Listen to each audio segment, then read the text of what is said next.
인데 상대방은 마음에 드십니까? 네. 한마디씩 해주시죠.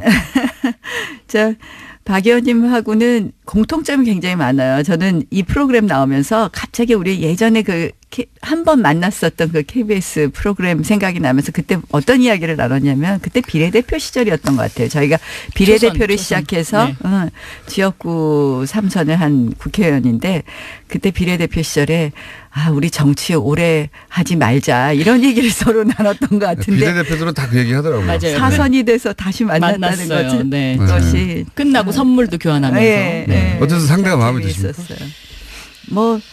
우리 박 의원님 장점이 굉장히 많아요. 단점만 얘기해 주세요. 그러면 단점만 서로 디스하는 프로그램이니까. 네. 단점 하나만 얘기해 주시고 그래야지 초반에 험악한 분위기를 만드는데 필요합니다. 단점 한 가지씩만 얘기해 주세요. 그러면. 박 의원님 워낙 적극적이시고 열성적이라서. 단점요. 단점. 단점. 예. 그것이 단점이 될 수 있다. 초반부터 너무 저희는 이게 둘이 안 싸우고 이렇게 우리 공장장님하고. 글쎄요. 저는 나경원 의원은 저보다 예뻐서 훨씬 좋고요. 왜냐하면 같이 다니면은 같이 예쁘다는 소리를 들을 수 있으니까. 그게 무슨 옆에 예쁘다고 해줬으니까 또 그렇죠. 따라서 섭섭할까 봐 해준다 이런 그렇죠. 건가? 그렇죠. 네. 네. 단점은요? 좋은 이야기. 단점이요? 네. 단점은? 단점은 저보다 훨씬 여성스러우신 것 같아요. 단점? 네. 그게 장점일 수도 있고 단점일 수도 있고. 네. 자. 각이 잘 안 나온다고 하시겠어요 지금. 토론의 룰은 아주 간단합니다. 여기는 알아서 챙겨 먹는다. 그러니까 서로 예를 들어서 점점 열이 오르고 감정이 상한다. 그러면 저는 즉시 방관합니다. 즉시 방관하고 끼어들지 않고 공평한 발언 기회 이런 거 없고요. 상대방의 말을 잘라서 드셔도 괜찮고요. 각종 기술들 삿대질 이런 거 가능하고요. 괴성, 중도 퇴장, 눈부라리 다 울기도 가능합니다. 상대가 말하고 있는데 혼자 화장하고 있기 이런 것도 가능하고요. 자, 시간이 그렇게 많지 않으니까 바로 현안 몇 개 짚어보겠습니다. 어제 바로 있었던 주연 회견이나 대통령 회견 제가 묻지 않을 수 없는데 누가 먼저 하셔도 상관없습니다. 신년 기자회견에서 가장 중요하다고 생각하는 포인트 한 세 가지 정도만 평가해 주십시오. 예. 신년 기자회견 대통령 말씀하신 거에 가장 포인트는 역시 개헌이었던 것 같습니다. 개헌하고 최저임금 근로시간 단축 이거 계속 강조하셨죠. 그다음에 이제 결국 남북관계 말씀하셨는데요. 전체적으로 대통령 신년 기자회견은 역시 제일 처음에는 탁현민 행정관의 이 탁월한 기획력 정말 그러니까 제가 보기에도 참 기분 좋았어요. 손드는 기자들 지명하고 하시는데 어쨌든 기사에 보면 열심히 행정관께서 노래도 선곡하고 이렇게 했다고 하니 기자들 분위기가 일단 무장 해제하고 시작하지 않았을까 이런 생각도 해봤고요. 어쨌든 전체적인 그림은 좋았는데 그리고 또 저는 남북관계 부분도 개성공단이나 금강산 관광 재개 문제라든지 이런 부분에 있어서 또 국제공조 이야기하신 부분에 있어서 사실 이제 보수정당으로서는 계속 그 안보 부분 제일 걱정하잖아요. 그런 부분은 상당히 걱정을 좀 내려놓았다라는 말씀을 드릴 수 있습니다. 그런데 다만 언제 나오나 싶어가지고. 개헌과 근로시간 단축과 최저임금 부분은 상당히 국민 민심하고 좀 동떨어진 부분이 있다는 생각을 하고요. 개헌 얘기 본격적으로 하면 실질적으로 이 개헌을 지방선거에 하자 한 약속을 대통령 후보들이 공약했던 것은 바로 제왕적 대통령제의 폐해를 국민들이 공감하고 제왕적 대통령제를 고치자는 거였거든요. 그러니까 권력구조 개헌이 핵심이 되어야 되는데 어제 국민 주권을 높여야 된다. 그래서 권력구조 부분 합의 안 돼도 이거라도 해야 된다. 혼자 길게 이렇게 얘기하시면 안 됩니다. 아니 막지 않으시니까 계속 하셨습니다. 그러니까. 그 박영수 의원님도 제가 그 부분에 있어서 제일 걱정하는 부분. 답이 끝날 때까지 기다리지 않으셔도 됩니다. 제가 어제 페이스북에 이미 올렸는데요. 3대 포인트는 개헌, 삶의 질 개선, 북핵 문제 해결 요거였던 것 같고요. 그다음에 어제 그 기자회견은 첫째 대통령이 정말 바뀌었구나라는 걸 국민들에게 인식시켜주는 자리. 그리고 두 번째는 진짜 소통이 무엇인지를 보여줬고 또 세 번째는 세상이 정말 달라졌구나라는 것을 국민들이 느낄 수 있지 않았을까 저는 이렇게 생각합니다. 두 분이 비슷한데 개헌의 문제에 있어서는 입장이 다르실 것 같은데. 지금 나경원 의원께서 권력구조 개편 이야기를 지적을 하셨는데 지금 21세기로 가야 되지 않습니까? 근데 우리나라 헌법이 1987년도 30년 전에 만들어진 것이잖아요. 네. 헌법은 그 나라의 그 어떤 정신과 철학이 담겨져 있는 거죠. 그래서 지금 그 가장 중요한 것이 권력구조 개편도 중요하지만 저는 지방분권 이 문제가 제일 중요하다. 왜냐하면 4차 산업혁명 시대에 제일 중요한 것이 수평적 리더십을 어떻게 연결하느냐 하는 연결의 눈치 보지 마시고 네. 들으셔도 돼요. 네. 아니, 근데 개헌을 우리가 하지 말자는 게 아니고요. 저도 개헌을 해야 된다는 부분에 지극히 뭐 어떻게 보면 해야 풀리 된다고 하면 공감하는데요. 그 공감하는 부분 그것만이라도 개헌을 해야 지금, 된다. 저는 이렇게 생각합니다. 그게 네. 앞뒤가 안 맞는 말이 지금 개헌을 하려면 지금 가장 중요한 게 아까 말씀드린 것처럼 제왕적 대통령제 부분이 가장 중요하다고 생각해요. 근데 그 권력구조 부분, 그 다음에 이제 뭐 기본권 부분에 있어서 손봐야 될 부분 보아야 될 것이고 뭐 지방분권도 마찬가지인데요. 나경원 의원님은 이제 제왕적 대통령 부분을 지적하시는 거를 보면 뭐 내각제 개헌이라든지 아니면 뭐 이원 집정부제 이런 거를 주장하시는 것처럼 보이는데 제왕적 대통령제를 해결해야 된다라는 방법이 반드시 그 두 가지에만 있는 것은 아니거든요. 그러니까 대통령의 권한을 이양하는 부분 결국 그렇죠. 뭐 실질적으로 대통령 권한을 축소하고 4년 중임제로 가는 것도 저는 검토할 수 있다고 생각을 하는데요. 그럼 일단 검토를 시작하시죠. 아니 그러니까 저희 안 하겠다는 게 아니에요. 자유한국당은 지금 안 하겠다는 거잖아요. 아닙니다. 네. 제가 제일 걱정하는 거는요.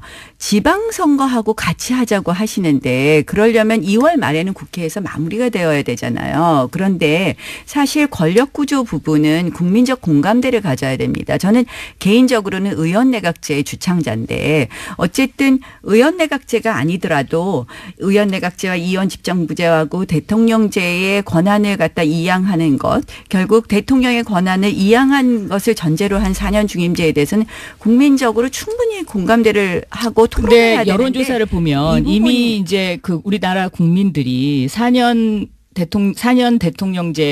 대통령제를 하는 것에 4년 중임제. 중임제를 하는 것에 70% 이상이 찬성을 하고 있죠. 그러니까 근데 그것이 제대로 알려지지 않은 부분이 있고요. 제가 이번에 아니죠. 자문위안을 보고 깜짝 놀랐어요. 지금 권력구조 부분은 뻥 뚫어놓고 지금 대통령께서 말씀하신 것처럼 나머지 부분에 대해서 여러 가지 합의안을 자문위의 안을 권고안을 내놨는데 그 내용을 보면 기본권 조항 부분도 사실은 굉장히 자유민주주의의 자유를 덜어낸 것 같은 것은 우리의 국가의 기본 체제를 흔들 수 있다는 생각을 하게 만들거든요. 이제 좀 심하신 생각인 것 같고 제가 보기에 지금 대한민국 국민들이 그렇게 약하지 않습니다. 아니요. 저희가 이 자유민주주의의 자유를 덜어내고 나서 민주 앞에 아무거나 붙일 수가 있는 상황이 되지 않습니까? 여기까지 살살살 올라왔으니까 여기까지는 됐고요. 네. 두 번째 UAE 관련해서 이명박 정부 시절에 김태형 전 장관이 유사시 자동 개입 포함한 비밀 협약이 있었다고 인정을 했어요. 네. 자, 이것은 이 논란은 이명박 정부 잘못이다 아니다 문재인 정부 잘못이다. 이건 당연히 이명박 정부 잘못이죠. 왜냐하면 이 UAE와 관련된 어제의 그 김태형 장관의 발언은요.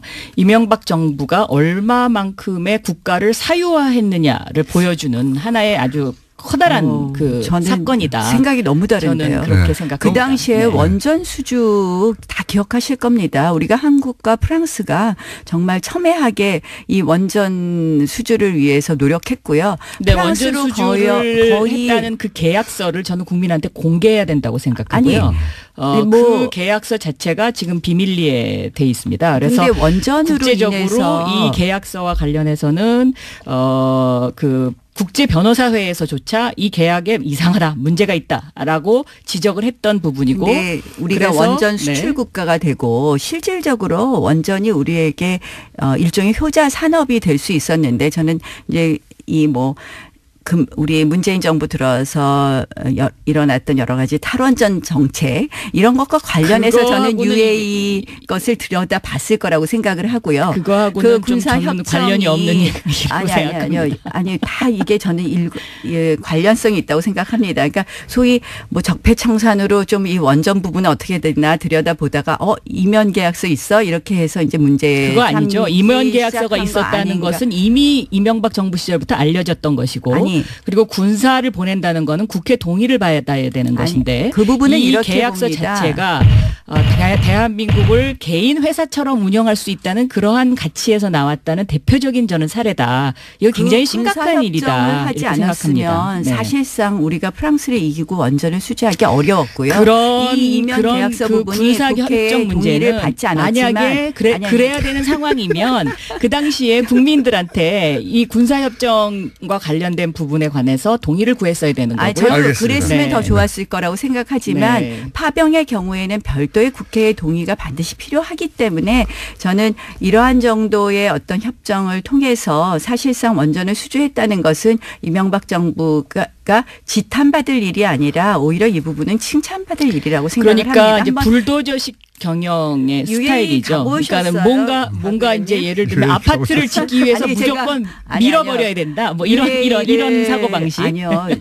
정말 우리가 국가의 수출이나 이런 것도요. 냉철한 비즈니스 입니다. 근데 UAE 가보시면요. 그러니까 비즈니스를 너무 좋아하다가 저는 이명박 대통령께서 대한민국을 이렇게 만들었다. 왜냐하면 글쎄, 국가라는 거는 비즈니스도 중요하지만 국민의 행복과 안전과 또 미래라는 거를 함께 생각해야 되는 근데 문재인 공동체 정부가 의식이 중요한 이게 한 가지만 거죠. 여쭤볼게요. 아니 문재인 자, 정부가 예. 이거 지금 뒤집기보다 이거 지금 수습하느냐고 난리 난 거 아닙니까? 자, 한 가지만 이종석 여쭤볼게요. 실장. 무슨 아니, 수습을 합니까? 송영무 장관이 가서 MOU 이거 잘못됐으니까 고치자고 하니까 자, 한 가지 여쭤볼게요, 두 분에게. UAE에서 버럭 화를 내니까 임종석 실장이 그거 무마하려고 그럼 UAE가 달려간 거고. 버럭 화를 내면 우리가 아니, 잘못했다고 빌어야 됩니까? 무릎 아니 꿇어야 그래서 됩니까? 지금 그건 아니죠. UAE하고 관계가 분명히 괜찮다고 짚어야 서로 된다. 어깨동무한 거 네. 아닙니까? 자, 그래서 자, 저는 요- 이상하네. 요- 문재인 요건 여기까지 정부가 하고요. 오히려 이걸 그대로 지금 잘 마무리하려고 한 거 보면 이명박 잘 정부의 마무리하려고 하는 게 아니고요. 그것을 뭐 사유하라고 하는 거는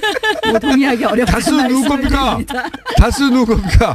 이거 끊을 수가 없네. 다스 누구 겁니까? 다스는 누구 겁니까? 다스는 누구 뭐, 겁니까? 다 압니다. 네. 뭐 MB 대통령은 저 형님 거라고 하시는데요. 네. 저는 뭐 얼마 전에 홍준표 대표가 그거 왜 수사하는지 모르겠다 그러는데 네. 어쨌든 수사하고 있으니까 지켜보죠. 누구 건지는 모르시고요? 아니 아니라 그러시더라고요. 보니까 아니라고. 아니라고. 지금 와서 보- 어떻게 보니까 내 거라고 얘기를 아니라고 하겠습니까? 아니 그리고 뭐 아니 근데 지금 수사하고 있으니까 저희 지켜보죠 뭐. 예. 다스는 누구 거라고 생각하십니까? 다스는 저는 늘 똑같은 대답을 합니다. 검찰 캐비넷 속에 그 답이 들어 있습니다. 네, 그리고 답- 국민들이 이미 다 알고 있습니다. 알겠습니다. 빠르빠르 넘어가죠. 현안이 많으니까. 바른정당 국민의당 합당을 시도가 있는데 첫 번째 질문은 이 합당의 시도는 바람직하냐? 둘째, 성공하겠느냐? 제가 질문 타이밍이 없어 한꺼번에 드릴게요. 바람직하냐? 성공하겠느냐? 이 합당 시도의 최대 수혜자는 누구? 최대 피의자는 누군가? 이렇게 질문을 확 던지면요. 저는 너무 성급하다고 성급하다? 생각합니다. 네.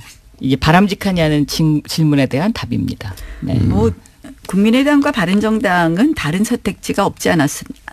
그러니까 국민의당 이제 통합파와 바른정당. 근데 사실상 이제 바른정당의 많은 의원들이 지금 이미 이제 탈당했고요. 네. 의원과 이제 남지사 탈당했고 또 추가 탈당이 예고되어 있어서 비록 통합에 성공하더라도 그 효과는 미미할 것이다. 성공하긴 할 것 같은데. 저는 성공하기가 그렇게 쉬워 보이지 않는다. 이제, 왜냐하면 네. 이 통합이라는 건 서로 양보해야 되는 거거든요. 네. 근데 서로 양보 안 하려고 하잖아요, 지금. 그래서 이 성공에는 저는 그렇게 동의하지 않고요. 그럼 수혜자가 누구냐? 수혜자는 바로 안철수, 유승민 이 두 사람일 것이다. 저는 그러니까 두 그렇게 분이 보고 다 있습니다. 절박하기 네. 때문에 양보하고 통합은 하지 않을까. 근데 제가 말씀드린 것처럼 실질적인 폭발력은? 성과가 별로 없지 않을까 이렇게 생각합니다. 오늘은 첫 시간이라 두 분도 약간 어색하시고 해서 게다가 시간이 거의 다 별로 됐어요. 안 어색했는데요. 그래요? 오히려 저 공장장님이 좀 이렇게 약간 당황하시는 것 같아요. 저희가 계속 아유, 재밌었어요. 저는 재밌었는데. 자, 그러면은 시간이 별로 없으니까 마지막 요거 한번 쫙 훑고 지나가 볼게요. 네. 홍준표 대표 한 줄로 평가하면요? 먼저 하세요.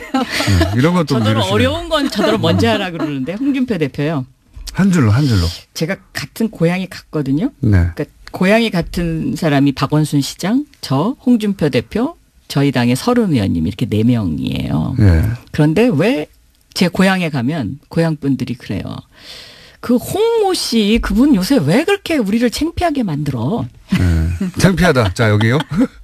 홍준표 대표 제가 진짜 섭섭한 게요. 네. 지난번에 우리 이 프로그램에 나와서 공장장께서 그래서 문재인 대통령과 홍준표 대표 중에서 누가 더 싫어요? 그래서 제가 야당 의원인데 당연히 문재인 대통령이 더 싫죠 이렇게 얘기를 했는데 홍준표 대표가 다른 프로그램에 나가서 나경원 의원과 누가 더 좋냐고 추미애 대표 중에서 누가 더 좋냐는데 끝까지 대답을 안 하시더라고요. 그래서 되게 삐졌었어요. 섭섭하다? 예, 네. 섭섭합니다. 제가 딱 한 가지 할 얘기가 있어요. 네.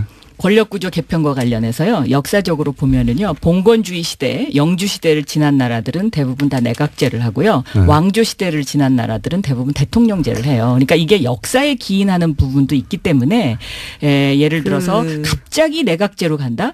이것이 더 어색하게 국민들은 받아들이는 것이 아니다. 내각제 저는 얘기. 그렇게 알겠고요. 생각해요. 권력구조 얘기는 나중에 한번 더 안철수 나눠보시죠. 대표 예. 한 줄로. 유승민 대표 한 줄로. 예, 너무 어려운 질문을 20초밖에 안 남아서.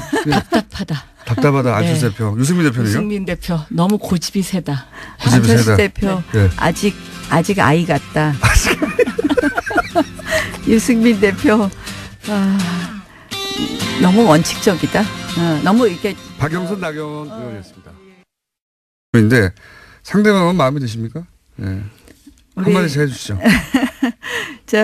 박 의원님하고는 공통점이 굉장히 많아요. 저는 이 프로그램 나오면서 갑자기 우리 예전에 한 번 만났었던 그 KBS 프로그램 생각이 나면서 그때 어떤 이야기를 나눴냐면 그때 비례대표 시절이었던 것 같아요. 저희가 비례대표를 초선. 시작해서 네. 지역구 3선을 한 국회의원인데 그때 비례대표 시절에 우리 정치 오래 하지 말자 이런 얘기를 서로 나눴던 것 같은데 비례대표들은 다 그 얘기 하더라고요. 맞아요. 사선이 돼서 다시 만났다는 만났어요. 거지. 네. 그것이 끝나고 선물도 교환하면서. 예, 예. 어쨌든 상대가 마음에 장점이 드십니까? 있었어요. 뭐 우리 박 의원님 장점이 굉장히 많아요. 단점만 그래서 얘기해 주세요. 그러면 단점만 하나만. 예, 서로 디스하는 프로그램입니다. 예. 단점 하나만 얘기해 주시고 그래야지 초반에 험악한 분위기를 만드는데 필요합니다. 단점 한 가지씩만 얘기해 주세요. 그러면. 박 의원님 뭐 워낙 적극적이시고 열성적이라서 단점요. 단점. 단점. 예. 그것이 단점이 될 수 있다. 초반부터 너무 저희는 예. 이게 둘이 안 싸우고 이렇게 우리 공장장님하고 글쎄요. 예. 저는 나경원 의원은 저보다 예뻐서 훨씬 좋고요. 왜냐하면 같이 다니면은 같이 예쁘다는 소리를 들을 수 있으니까. 그게 무슨 옆에 예쁘다고 예. 해줬으니까 또 그렇죠. 따라서 섭섭할까봐 해준다 이런 그렇죠. 거고. 그렇죠. 네. 단점은요. 좋은 이야기. 단점이요? 막지 않으시니까 계속 하셨습니다. 그러니까 그 박영수 의원님도 제가 그 부분에 있어서 제일 걱정하는 부분. 네, 답이 네. 끝날 때까지 기다리지 않으셔도 됩니다. 예. 제가 어제 페이스북에 이미 올렸는데요. 3대 포인트는 개헌, 삶의 질 개선, 북핵 문제 해결 요거였던 것 같고요. 그다음에 어제 그 기자회견은 첫째, 대통령이 정말 바뀌었구나라는 걸 국민들에게 인식시켜주는 자리. 그리고 두 번째는 진짜 소통이 무엇인지를 보여줬고 또 세 번째는 세상이 정말 달라졌구나라는 것을 국민들이 느낄 수 있지 않았을까 저는 이렇게 생각합니다. 두 분이 비슷한데 개헌의 문제에 있어서는 입장이 다르실 것 같은데. 지금 나경원 의원께서 권력구조 개편 이야기를 지적을 하셨는데 지금 21세기로 가야 되지 않습니까? 근데 우리나라 헌법이 1987년도 30년 전에 만들어진 것이잖아요. 네.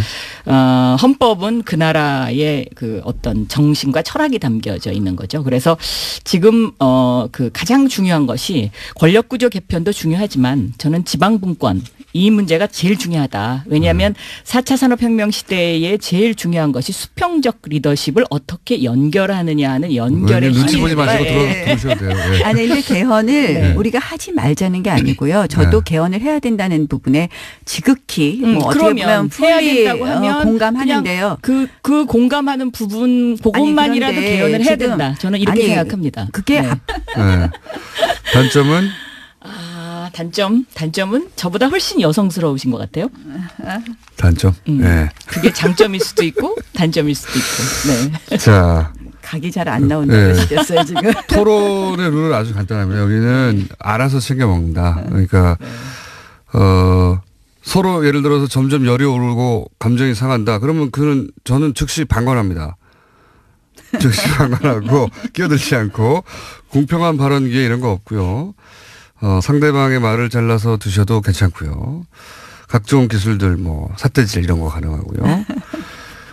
괴성, 중도, 퇴장, 눈부라리 다 울기도 가능합니다. 상대가 말하고 있는데 혼자 화장하고 있기 이런 것도 가능하고요. 자, 시간이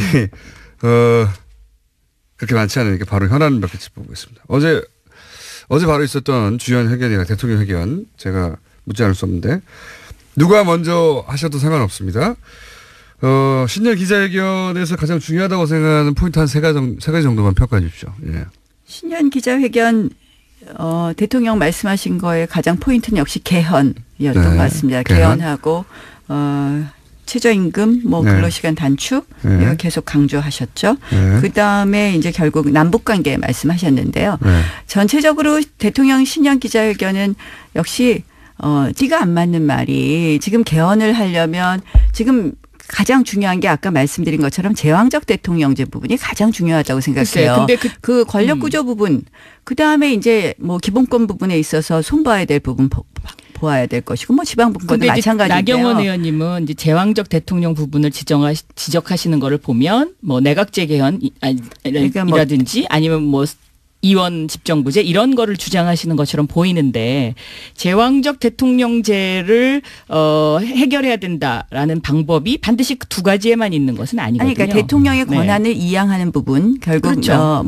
실질적으로 대통령 권한을 축소하고 4년 중임제로 가는 것도 저는 검토할 수 있다고 생각을 하는데요. 그럼 일단 검토를 시작하시죠. 아니 그러니까 저희 안 하겠다는 게 아니에요. 자유한국당은 지금 안 하겠다는 거잖아요. 아닙니다. 제가 제일 걱정하는 거는요. 지방선거하고 같이 하자고 하시는데 그러려면 2월 말에는 국회에서 마무리가 되어야 되잖아요. 그런데 사실 권력구조 부분은 국민적 공감대를 가져야 됩니다. 저는 개인적으로는 의원내각제의 주창자인데 어쨌든 의원내각제가 아니더라도 의원내각제와 이원 집정부제하고 대통령제의 권한을 갖다 이양하는 것 결국 대통령의 권한을 이양한 것을 전제로 한 4년 중임제에 대해서는 국민적으로 충분히 공감대를 하고 토론해야 되는데 여론조사를 보면 이미 이제 우리나라 국민들이 4년 제일 처음에는 탁현민 행정관의 이 탁월한 기획력 정말 그러니까 제가 보기에도 참 기분 좋았어요. 손드는 기자들 지명하고 하시는데 뭐 어쨌든 뭐 기사에 보면 열심히 행정관께서 뭐 노래도 선곡하고 이렇게 했다고 하니 기자들 분위기가 일단 무장해제하고 시작하지 않았을까 이런 생각도 해봤고요. 어쨌든 전체적인 그림은 좋았는데 그리고 또 저는 남북관계 부분도 개성공단이나 금강산 관광 재개 문제라든지 이런 부분에 있어서 또 국제공조 이야기하신 부분에 있어서 사실 이제 보수정당으로서는 계속 그 안보 부분 제일 걱정하잖아요. 그런 부분은 상당히 걱정을 좀 내려놓았다라는 말씀을 드릴 수 있습니다. 그런데 다만 언제 나오나 싶어가지고. 개헌과 근로시간 단축과 최저임금 부분은 상당히 국민 민심하고 좀 동떨어진 부분이 있다는 생각을 하고요. 개헌 얘기 본격적으로 하면 실질적으로 이 개헌을 지방선거에 하자 한 약속을 대통령 후보들이 공약했던 것은 바로 제왕적 대통령제의 폐해를 국민들이 공감하고 제왕적 대통령제를 고치자는 거였거든요. 그러니까 권력구조 개헌이 핵심이 되어야 되는데 어제 국민 주권을 높여야 된다. 그래서 권력구조 부분 합의 안 돼도 이거라도 해야 된다. 혼자 길게 이렇게 얘기하시면 안 됩니다.